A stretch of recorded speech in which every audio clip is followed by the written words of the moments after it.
Rabbit on the Roof is a funny name because in Paris, in Montreuil, I had a workspace where a friend of mine one day brought me a rabbit for my daughter because he remembered that she'd had a little teeny rabbit when she was smaller, and he somehow came across a rabbit, an African friend, a Malian friend, and he came to the door one day with a little perfume bag, one of those shiny ones, and he says, "I have a present for you."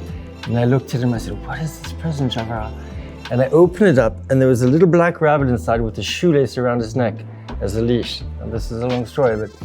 And I look in the bag, and I look at him, and I look in the bag, and I said, "Okay." So I took it for my daughter, put it up in my apartment that was above my workshop, and after a day or two, he started eating all the cables of my speakers and my speakers, and I said, "No way, this isn't gonna work like this."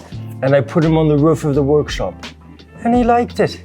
So I made a little rabbit hut for him, started giving him food on the roof, and then a neighbor friend who thought that was very cute got me a second rabbit, and they started to breed.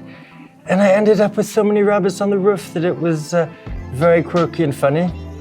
And then one day, a young friend of mine, vernisseur au tampon, a very fine varnisher for old furniture techniques, came by and saw the rabbit shoot across the window.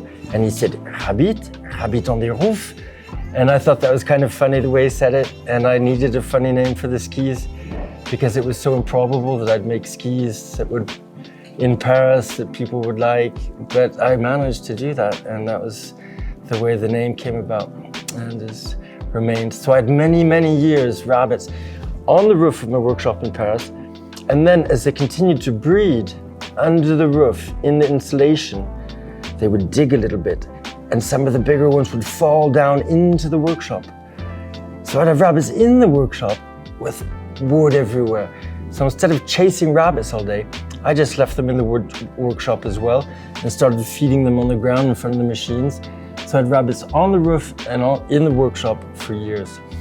And they were easygoing, they don't smell. I just sweep up the rabbit stuff with the wood chips, and that was really cool. I'd always come back with big boxes of salad, and that went on until we came here. And at that point I said, wow, it's going to be too much work to take the rabbits to. So I gave them to families with children.